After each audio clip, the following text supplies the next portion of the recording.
Black history.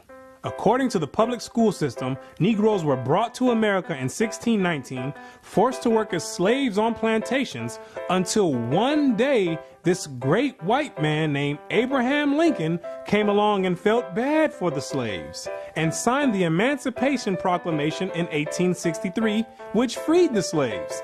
But there were still some bad whiteys in the southern states that passed Jim Crow laws for segregation. Afterwards, there came more whites that felt bad and then gave blacks civil rights in the 1960s, then allowed a black man to have the presidential office named Barack Obama. Now blacks are finally equal to whites. We can all get along. The end. Now, moving right along to our English lecture for the day. I don't think so.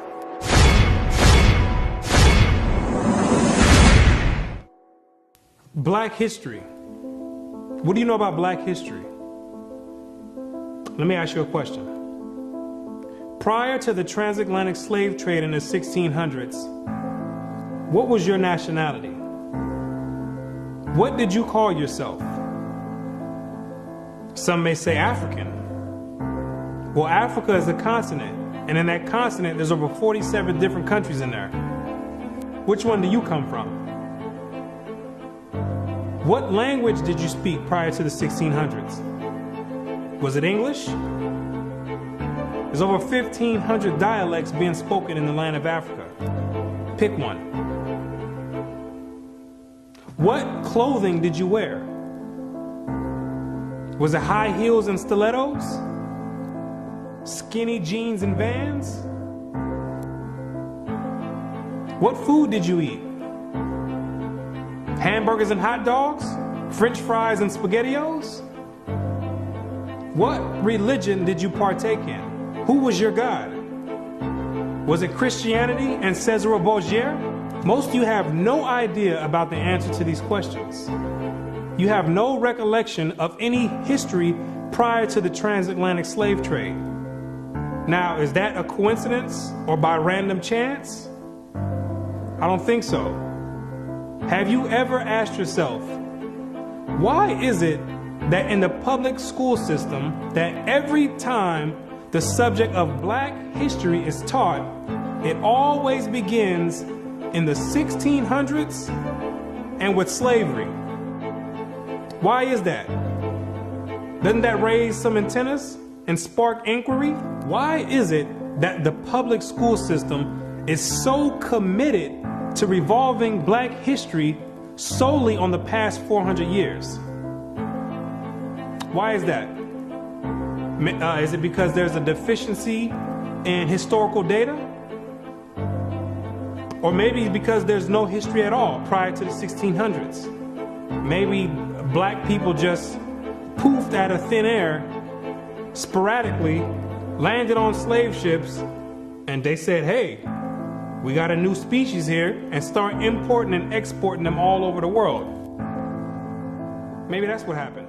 The question arises, what is the drawback on this history?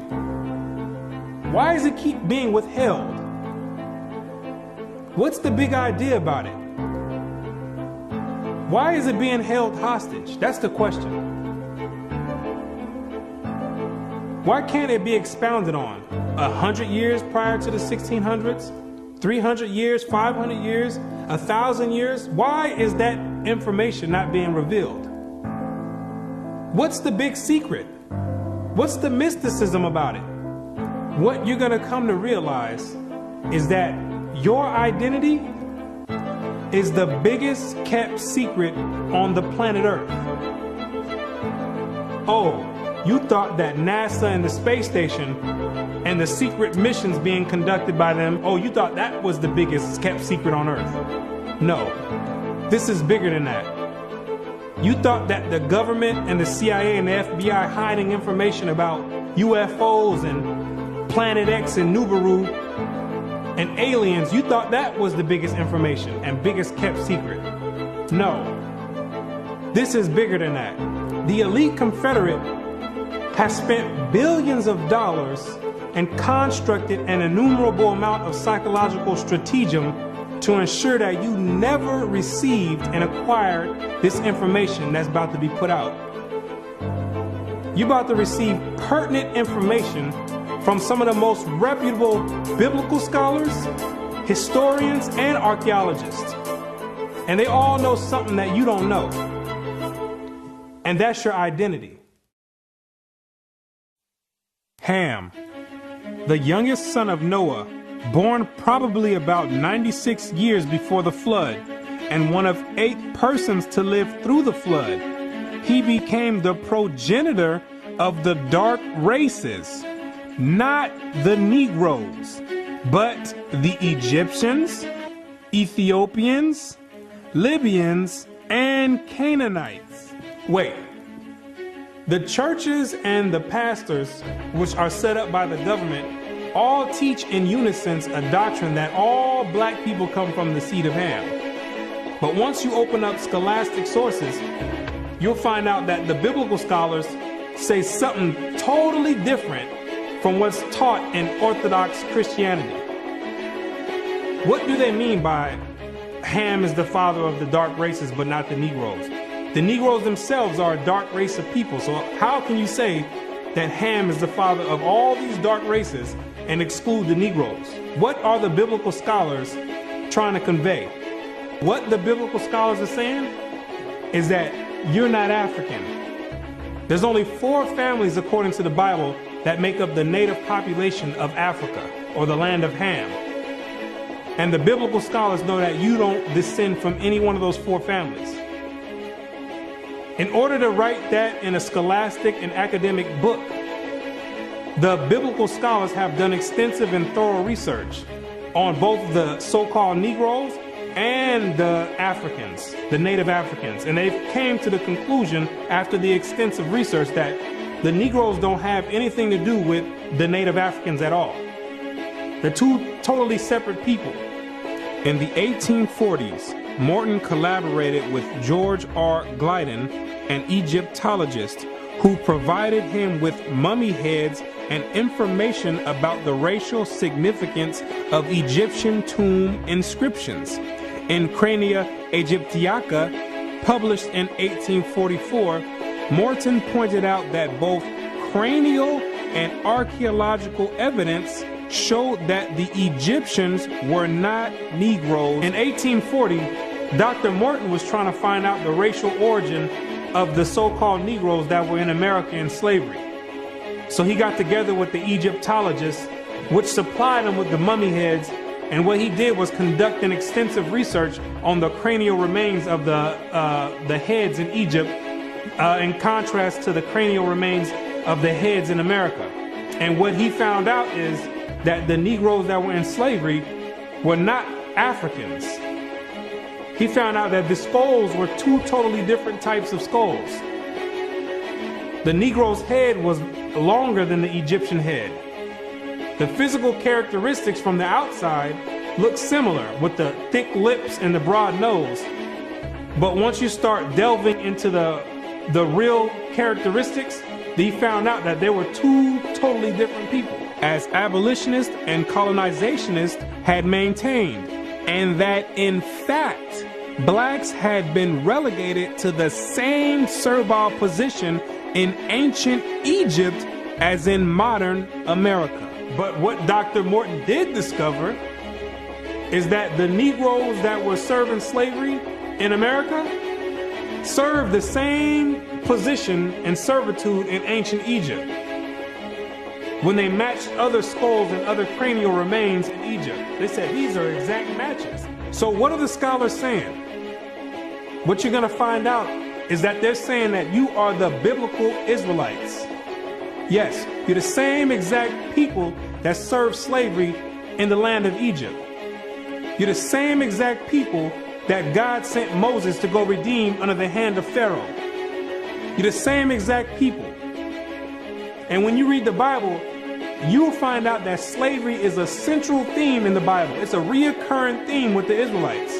The Israelites cannot run away and get away from serving slavery. It continues to happen over and over, all the way up until today. You came out of Egypt as slaves. came down into the land of Israel, no sooner as you got there, then you had the Assyrians come, capture the land of Israel, and take you and make you slaves. In the 9th year of Hoshea, the king of Assyria took Samaria and carried Israel away into Assyria. You came out of the land of Assyria, went back to the land of Israel. Then the Babylonians came, which are the modern day Ethiopians, the Cushites, came to the land of Israel and made you slaves. So all Israel were reckoned by genealogies. And behold, they were written in the book of the kings of Israel and Judah, who were carried away to Babylon for their transgression. You came out of the Babylonian captivity, went back to the land of Israel. Then the Persians came on down there, took the Israelites and made you slaves. For we were bondmen, yet our God hath not forsaken us in our bondage, but hath extended mercy unto us in the sight of the kings of Persia. You came back from the Persian Medo captivity, went back to the land of Israel, rebuilt the temple up. Then the Greeks came on down there, took you and made you slaves, and to entreat them that they would take the yoke from them. For they saw that the kingdom of the Grecians did oppress Israel with servitude. After you came from the Greek captivity, you went back into the land of Israel, rebuilt the temple because the Greeks were sacrificing swine and pig on the altars. No sooner as you came back to the land of Israel, then the Romans came and had you during the time of Christ as slaves. It was so much slavery going on with the Israelites that Jeremiah himself had to ask, is Israel just put on earth just to be slaves? Is that your whole purpose? Just to be servitude to other nations? Is Israel a servant? Is he a homeborn slave? Why is he spoiled? So you might be asking yourself, if the so-called Negro is part of the 12 tribes of Israel, how in the world did you get to the west coast of Africa? And when ye shall see Jerusalem compassed with armies, then know that the desolation thereof is nigh. This is Christ right here speaking to the Israelites. He says, when you see Jerusalem compassed or surrounded by the Roman armies, then know that the desolation or the destruction of the land of Israel is getting ready to happen. The Romans getting ready to come in here and tear some stuff up. Then let them which are in Judea flee to the mountains, and let them which are in the midst of it depart out. And Christ says, when you see the Romans coming in, you better get ready to flee into the mountains. And what you're going to realize is that the mountains that he was talking about was the land of Africa. It was the same exact place that Mary and Joseph took Jesus when they were fleeing from Herod when he was trying to come find Jesus to kill him. They went right into Africa. And the Israelites went into Africa as well, fleeing from the Romans. In the year 65 BC, the Roman armies under General Pompey captured Jerusalem. In 70 AD, General Vespasian and his son Titus put an end to the Jewish state with great slaughter. During the period from Pompey to Julius, it has been estimated that over 1 million Jews fled into Africa, fleeing from Roman persecution and slavery. The slave markets were full of black Jewish slaves. Over 1 million of you Israelites fled from the land of Israel into the land of Africa, running away from the Romans because the Romans was coming to put slaughter to the Israelites. The ones that didn't take heed to the prophecy of Christ when he said you better leave and go to the mountains, go to Africa, when they got caught by the Romans, they were taken back to Europe and sold in slavery and put in servitude and became gladiators, put in the lions' dens. The pagans and the Romans attacked the Jews indiscriminately. Both the Jewish soldiers and the uninvolved peaceful population without mercy. As a result of this merciless attack, many Jews fled to those parts of northwest Africa known as Tunisia, Algeria, Morocco, and Mauritania. Many other Jews fled to other areas where Rome did not have any jurisdiction. This was to the region of the south, the Sahara Desert, and the Sudan. Grazel says, such is the explanation of how the Sahara Desert first acquired Jewish tribes, toughened by a fighting tradition and possessed of physical characteristics, black, which it is said still makes them approximate very closely the original Jewish population of Palestine. And after migrating from Israel and dwelling on the northwestern parts of Africa, after you were fighting vigorously with the Romans, you had no choice but to start migrating to the southern regions of Africa, where the Romans didn't have any jurisdiction. Because the Romans were relentless and they were adamant about putting all Israelites to death. So in order to get any type of peace, the Israelites had to start migrating to the sub-Sahara parts of Africa. The scholars know this for a fact. The biblical scholars know this for a fact. They know all the history of the Israelites and their migration patterns. Whatever may be thought of the more or less mythological traditions connected with the earliest Jews in North Africa, it is now practically an established fact that a Jewish nation, Jewish at least in faith, and perhaps too in origin, long held sway south of the Sahara. In later centuries, Jews are believed to have settled in Western Africa during the height of the Songhai, Mali, Ghana, and Kanem-Bornu empires. According to accounts from explorers of the region, several powerful Jewish families of the Songhai Empire were of Jewish origin. Some accounts place West African Jewish communities in the Andu Forest of Dahomey, south of Timbuktu. In the 1930s, these groups still maintained a Torah scroll written in Aramaic that had been burned into parchment with a hot iron instead of ink so it could not be changed. In the 1930s, the historians went over there and still found Israelites over there that didn't get captured in the slave trade, still practicing the Hebraic faith, still knowing who they were.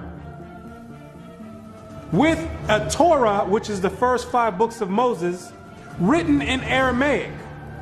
That's the ancient language. And it's a shame that they have to burn it in hot iron so the European colonialists don't come over there tampering with it and taking the evidence and trying to hide the history. It's a shame that they have to do that. It is a total shame that they have to do that. The black Jews had an advantage over the African tribes. They carried their culture, history, laws, and written records with them. The Jews made use of every opportunity.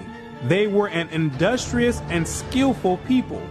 In the Jewish Ghanaian states were found kings, princes, governors, generals, secretaries, treasurers, revenue agents, judges, architects, engineers, doctors, historians, language interpreters, mathematicians, jewelers, sculptors, masons, carpenters, painters of art, goldsmiths, leather workers, potters, armorers, saddlers, blacksmith, agriculturalists, etc. Who told you that you was a bunch of Negroes running around on the west coast of Africa, butt naked, swinging from vines? Who told you that lie? You were and still are a prestigious people, a skillful people. The decline of Jewish communities of the West African Maghreb most likely began with the influx of Arab invaders into North Africa starting in 640 CE and later into West Africa in the 1300s and 14 CE. So after you had established communities and empires on the west coast of Africa, after the 7th century, that's when Muhammad and his band of thugs came down there to the West Coast with the Quran in one hand and a sword in another one. And they were forcibly converting the Israelites into that nonsense Islam. Yeah, I said it, nonsense Islam, because that's not what we were dealing with. That's the Arabs' religion. That's not what we were dealing with. And that was the decline of the Hebraic community over there in the west coast of Africa. And that was the forefront in the beginning of the slave trade. Yea, and what have ye to do with me, O Tyre and Zidon, and all the coast of Palestine? Tyre, Zidon, and the coast of Palestine, those are all ancient Africans that God is referring to. Will ye render me a recompense? And if ye recompense me, swiftly and speedily will I return your recompense upon your own head. Because ye have taken my silver and my gold, and carried into your temples my goodly pleasant things. The children also of Judah and the children of Jerusalem have ye sold unto the Grecians. The Africans got together with the so-called Grecians or the Europeans, and they commenced in selling the Israelites that were dwelling on the west coast of Africa in slavery. There's your slave trade right there in the Bible. Both buyers, Europeans, and sellers, Africans, saw the people traded into captivity on the African coast as outsiders. Now, why did those Africans see you as outsiders? Because you were some people that migrated and encroached on their land. They knew you were not the same exact people. The customs that you had, the way you moved, they knew you were not the same people, so they had no problem commencing in a slave trade with the Europeans. Do you be crazy to believe that Africans were selling their own people?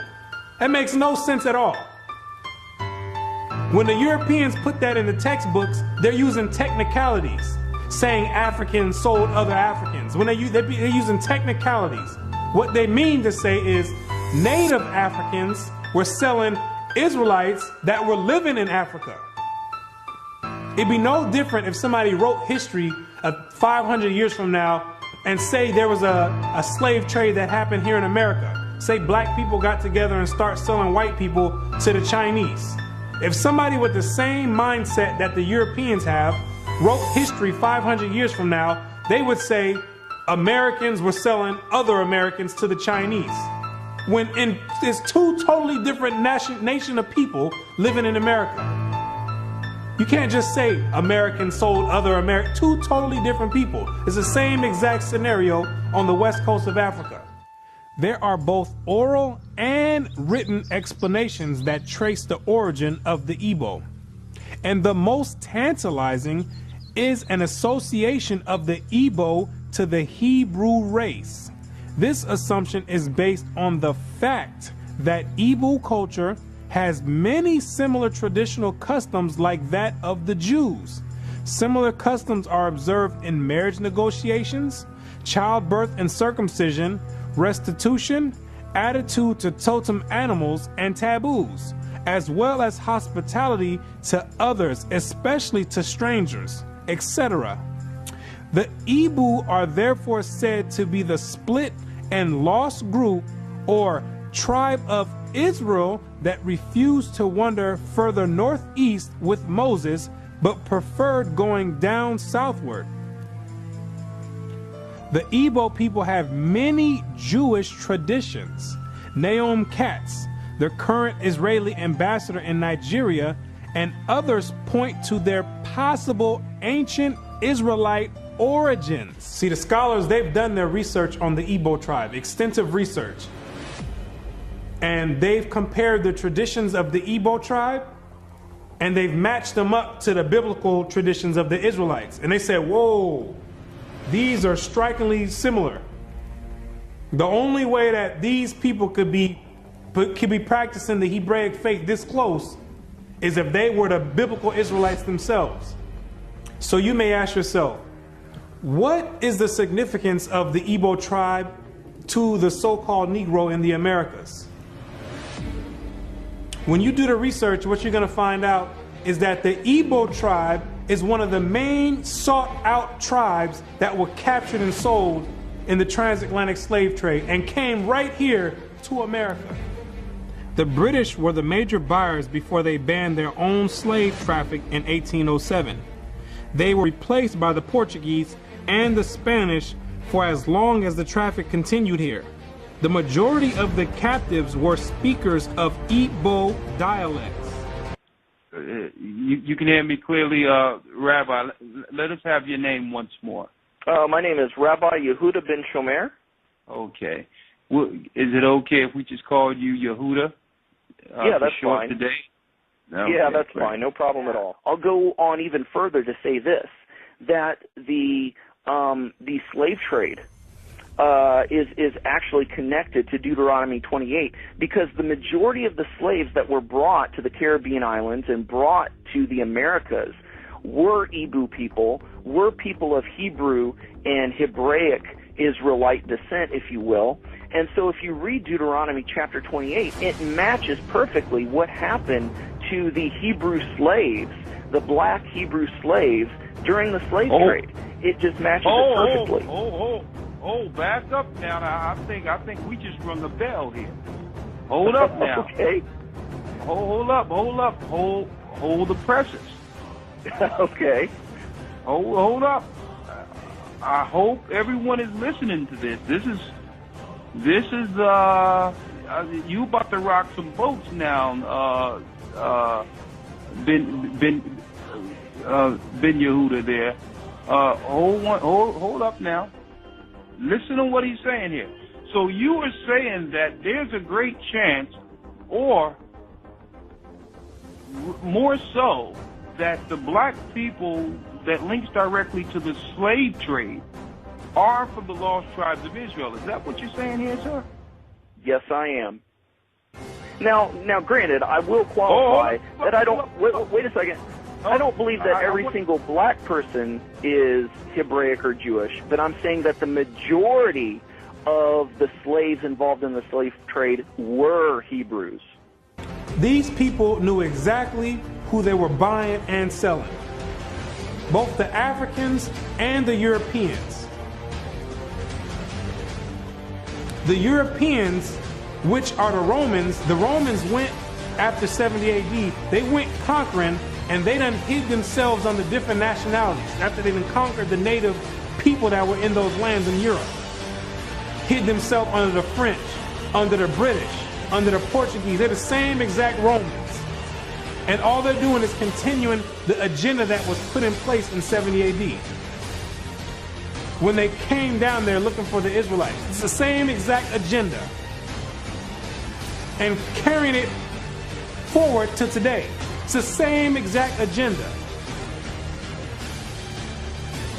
They knew exactly who they were aiming for. It's not by coincidence that all the history matches up perfectly with the Bible prophecies. It's not a coincidence.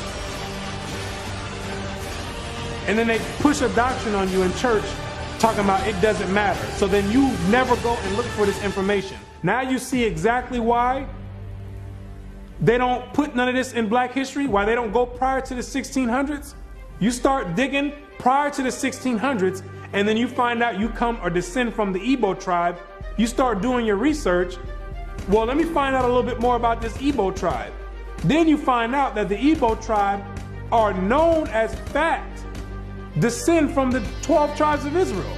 So then you say, hold on. Something's not right here. That's the exact reason why they don't go prior to the 1600s. You're not supposed to find out this information. They're supposed to keep renaming your nationalities every few years to cause confusion and to have you confused, not knowing who you are. Each year, something else come out. First you called Negro, then you called color. Then 10 years later, they switch it to African American. It's all by design.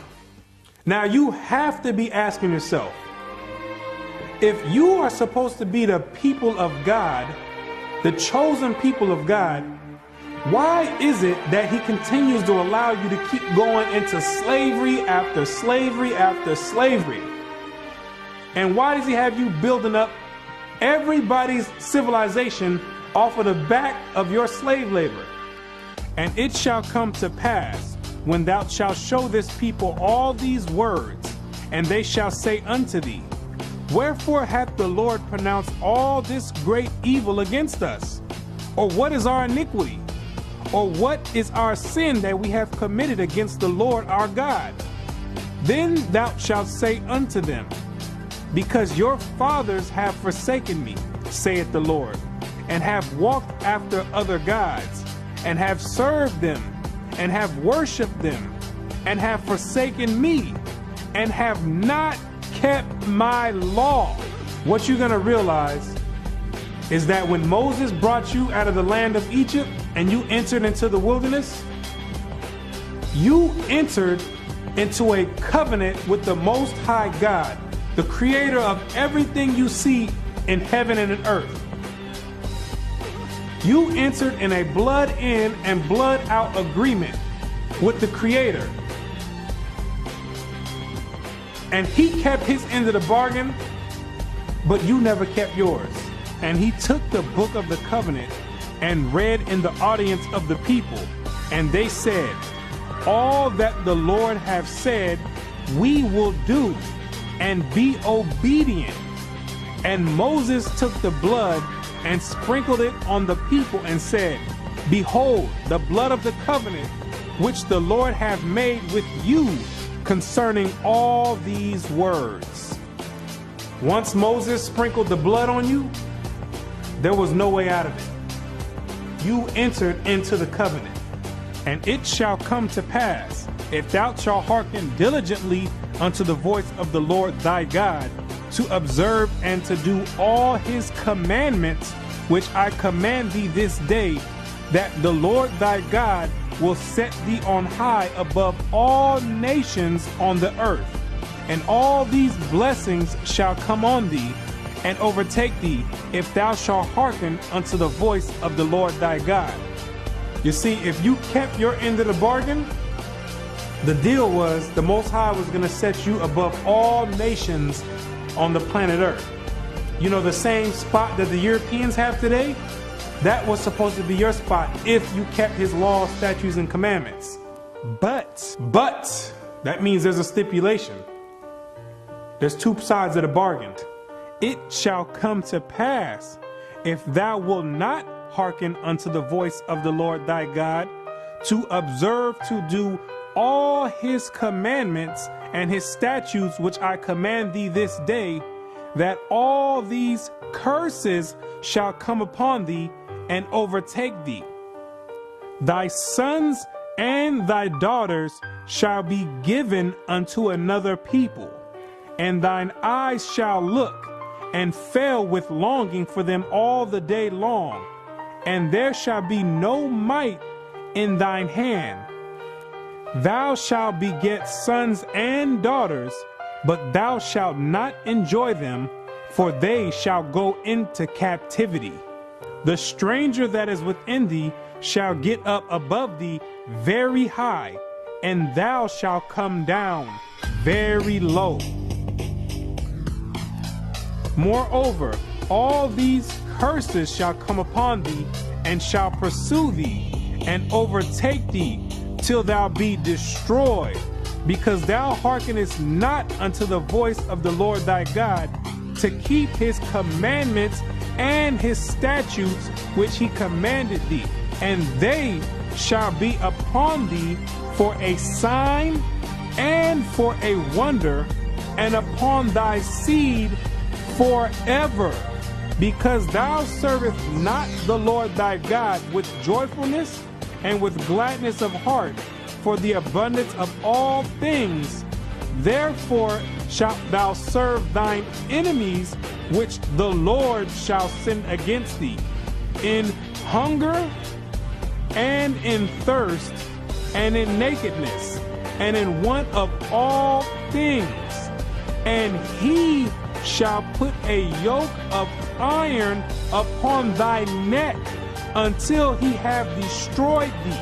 God says you'd have the yokes of iron on your neck until he has destroyed you. So that means when he takes the yokes of iron off, you were destroyed. When did that happen?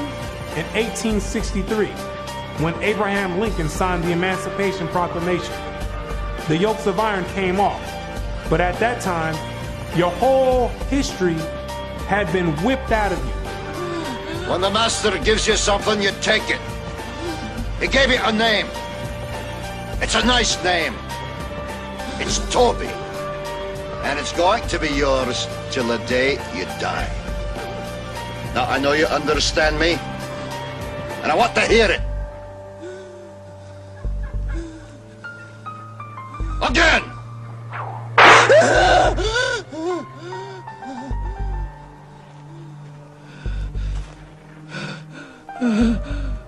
I want to hear you say your name. Your name is Toby. What's your name? Gunther.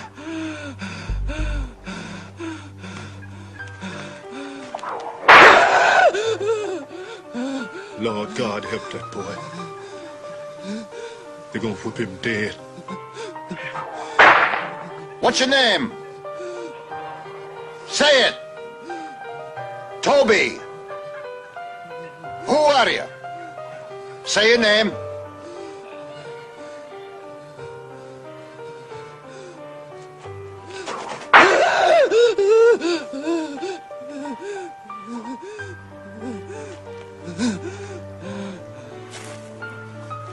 What's your name? Toby. So that the man that is tender among you and very delicate, his eyes shall be evil towards his brother, and toward the wife of his bosom, and toward the remnant of his children, which he shall leave. You wonder why it's black on black crime? You didn't keep your part of the covenant. You wonder why black men always leave the children? You didn't keep your part of the covenant. Also, every sickness and every plague which is not written in the book of this law, them will the Lord bring upon thee, until thou be destroyed. Why are you number one in HIV? You didn't keep your part of the covenant. Why are you number one in hypertension and high blood pressure? You didn't keep your part of the covenant. Why are you number one in high cholesterol? You didn't keep your part of the covenant. Why are you number one in diabetes? You didn't keep your part of the covenant. Why are you number one in all negative effects across the board? You didn't keep your part of the covenant. And the Lord shall scatter thee among all people, from one end of the earth even unto the other. And there thou shalt serve other gods, which neither thou nor thy fathers have known, even wood and stone. And among these nations shalt thou find no ease, neither shall the sole of thy foot have rest. But the Lord shall give thee there a trembling heart, and failing of eyes, and sorrow of mind. And thy life shall hang in doubt before thee, and thou shalt fear day and night, and have no assurance of thy life. In the morning thou shalt say, would God it were even? And in the evening thou shalt say, would God it were morning? For the fear of thine heart wherewith thou shalt fear, and for the sight of thine eyes which thou shalt see. And the Lord shall bring thee into Egypt again. The word Egypt in the Bible means bondage or slavery. I am the Lord thy God, which have brought thee out of the land of Egypt, out of the house of bondage. So when God says he's gonna bring you into Egypt again, he's saying, I'm gonna bring you into slavery again with ships. But this time you're going with ships, packed up like sardines in a can. By the way whereof I spake unto thee, thou shalt see it no more again. And there ye shall be sold unto your enemies for bondmen and bondwomen, and no man shall buy you. And God says no man shall buy you. Back in the biblical days, you would be able to buy or redeem a slave by payment. But God says no man is going to be able to redeem you out of this slavery. This last one I bring you to, this last Egypt, nobody's going to get you out of it. Marcus Garvey tried to get you out of it, didn't work. Martin Luther King tried to get you out of it, didn't work. Malcolm X tried to get you out of it, didn't work. Louis Farrakhan tried to get you out of it, didn't work. Al Sharpton tried to get you out of it, didn't work. Why? Because you are still breaking the covenant.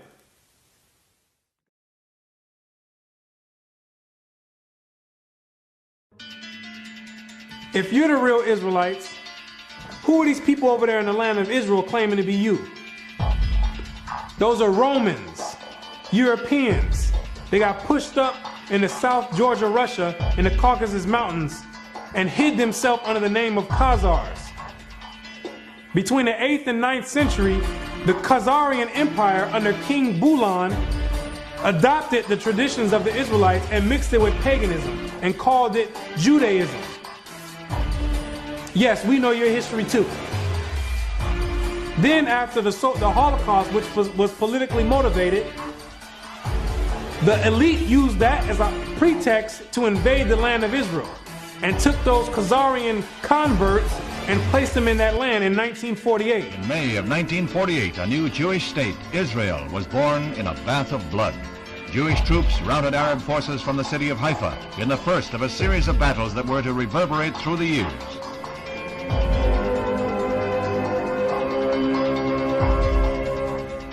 In the year of independence, fighting was fierce in the Negev desert area. Here, Israeli troops routed the Arabs and took hundreds of prisoners. Meanwhile, on May 14, 1948, the new government, headed by David Ben-Gurion, is installed in Tel Aviv. Thus, for the first time since the Roman legion destroyed Jerusalem in the year 70 AD, the Jewish people have a nation of their own.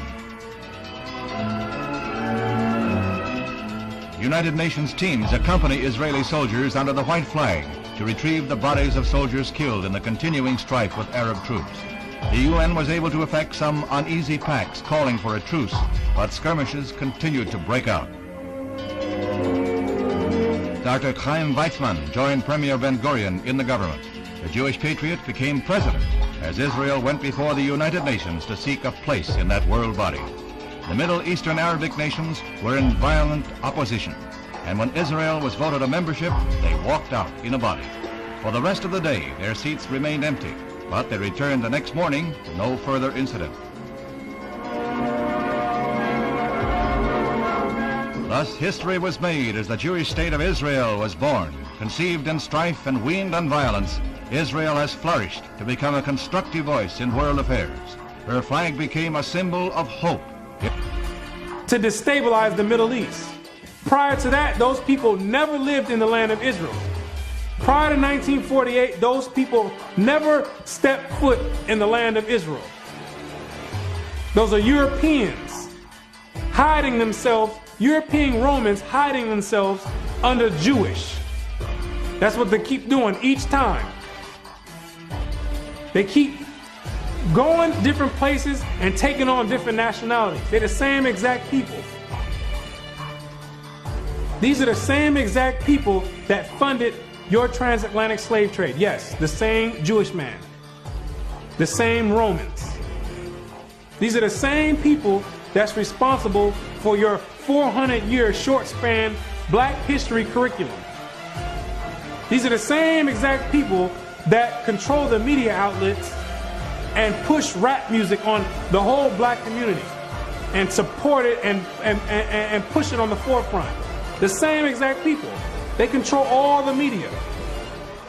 These are the same exact people that are responsible for your Christian churches in all the neighborhoods in the Black community.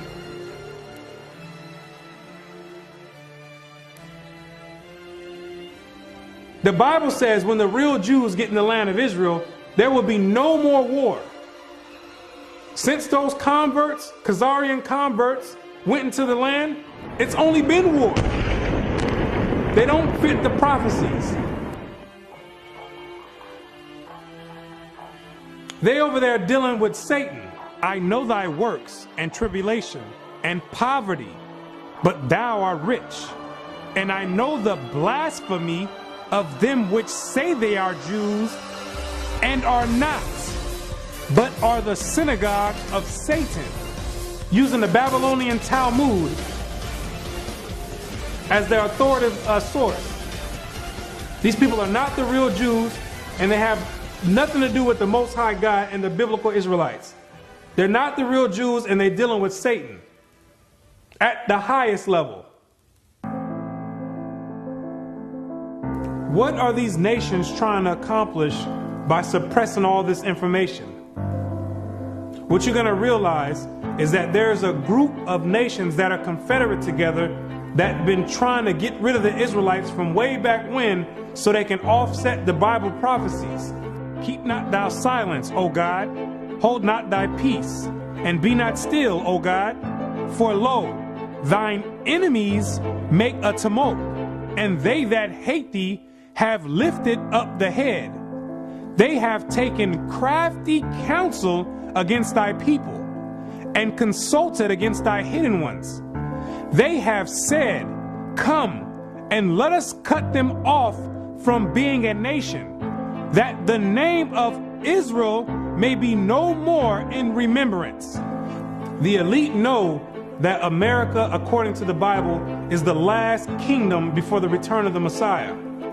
It's the last reigning kingdom, called Babylon the Great, or the Little Horn. And they're trying to offset prophecy and prolong their rulership, because they know that when Christ returns, he and the 144,000 are going to be the next ruling government on the planet Earth. And he that overcometh and keepeth my works unto the end, to him will I give power over the nations, and he shall rule them with a rod of iron. As the vessels of a potter shall they be broken to shivers, even as I received of my Father.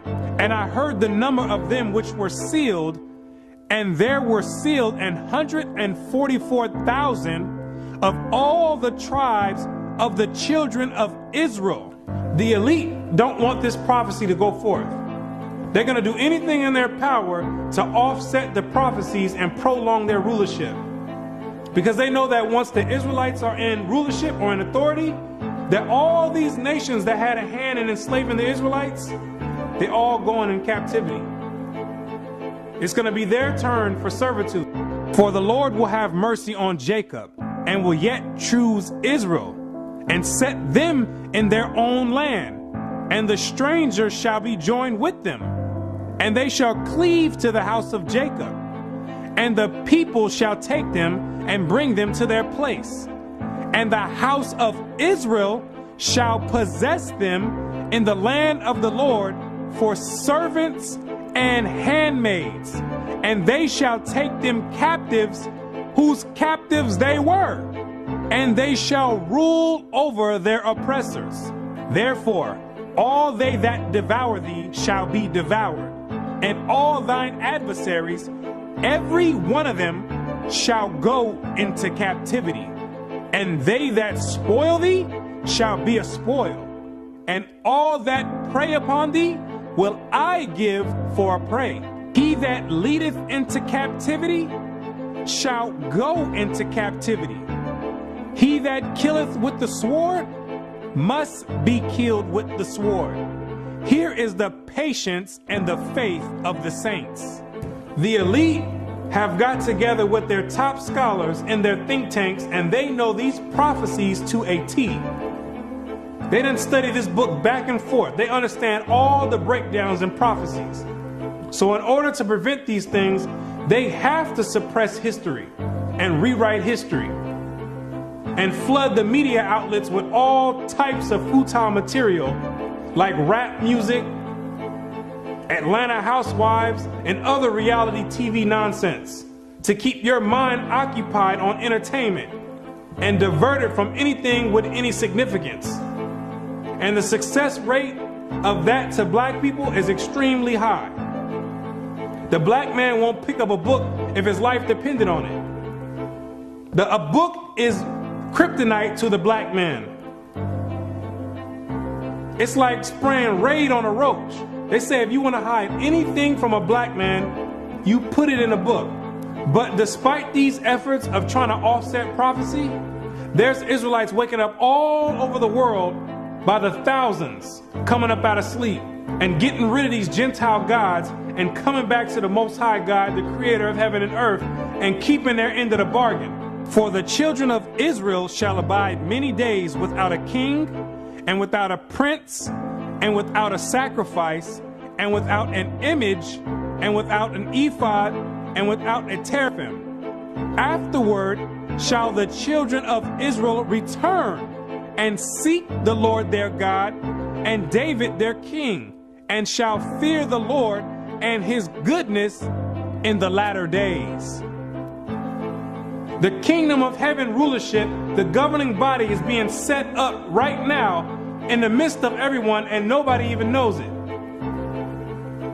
While America is on an economic decline, God is raising up the ruling government of the kingdom of heaven. He says, even though the children of Israel are as the sand of the sea, only a small remnant are going to be saved from his wrath. Isaiah also crieth concerning Israel, though the number of the children of Israel be as the sand of the sea, a remnant shall be saved. Because the majority of you Israelites are going to be too caught up and bugged out of your mind and caught up in the world and caught up in Christianity to even give the Creator a thought. And even to consider to go back and keep your part of the covenant. But God says, He's not sending you in slavery no more. He says, if you didn't learn this time from all the captivities you've been under, if you didn't learn from getting your backs whipped, if you didn't learn from being hanged, if you didn't learn from having your sons and daughters sold, He says, I'm not bringing you into captivity no more after America. This is the last captivity. He has another plan for you. You got another punishment coming. It's called the lake of fire.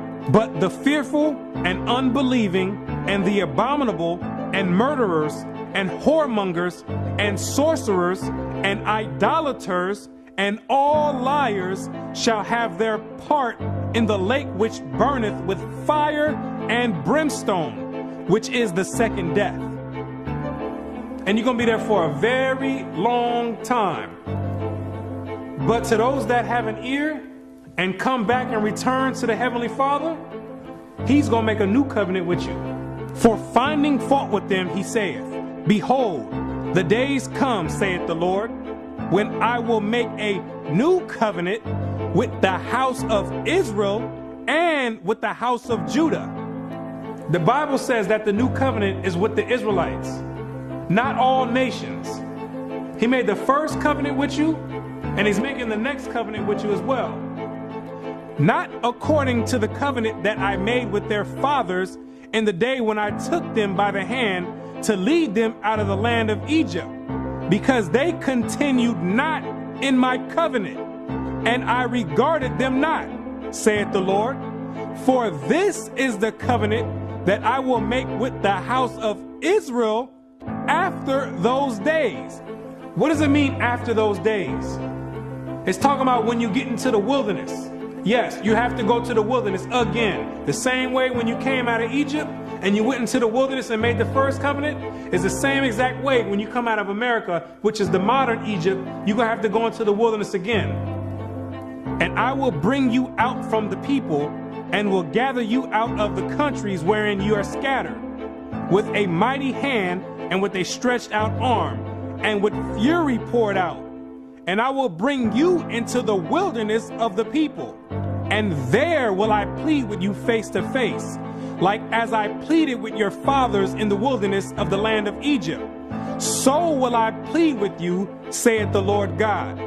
And I will cause you to pass under the rod, and I will bring you into the bond of the covenant. The covenant is going to be made after Christ returns. That's the new covenant. Then in the new covenant now, you're still under the same exact covenant you made when you came out of Egypt. That's a binding covenant right now. I will put my laws in their mind and write them in their hearts. And I will be to them a God, and they shall be to me a people. And God says he's going to put his laws in your mind. Yes, those same laws that your Christian church teaches are done away with. Those are the laws that are going to govern the kingdom of heaven. The same way America has their laws that govern America. The laws written in the Bible in the first 5 books of Moses, those are the laws that's going to govern the kingdom of heaven. Those are the same exact laws that you promised and made a pact with the Most High saying that you would keep, and you refuse to keep to this day. That this is a rebellious people, lying children, children that will not hear the law of the Lord, which say unto the seers, see not, and to the prophets, prophesy not unto us right things, speak unto us smooth things, prophesy deceits. Yet the number of the children of Israel shall be as the sand of the sea, which cannot be measured nor numbered. And it shall come to pass that in the place where it was said unto them, ye are not my people, there it shall be said unto them, ye are the sons of the living God. In these same exact places where you were scattered for a reproach and called by different names like African American, Negro, and colored people, and where you were told in church that you were a Gentile, in these same exact places, it's now being told to you that you're actually the children of Israel. Prophecy is being fulfilled right now. It's up to you now to make a choice. Either you're going to come back and keep your end of the bargain, or you're going to still stay out in the world. And if you stay out in the world, the only thing you can look forward to is weeping and gnashing of teeth. The Most High is extending out his hand one last time. It's either you're going to repent and come back, or you're going to die in your sins. You can hang on to whatever you want. You still want to worship the Gentiles' gods? You go for it. The Gentiles can teach that the law's done away with. They wasn't back there in the wilderness, and they wasn't back there with the blood sprinkled on them. They wasn't under a covenant. They weren't back there saying, we will obey. You did. The Most High never gave them no laws to keep, but he gave it to you. He showeth his word unto Jacob, his statutes and his judgments unto Israel. He hath not dealt so with any nation. And as for his judgments, they have not known them. Praise ye the Lord. So there's no punishment for them not keeping the laws. But there's a great punishment for you not keeping it. So it's time to decide. Either you're going to be in or you're out. But now you know who you are.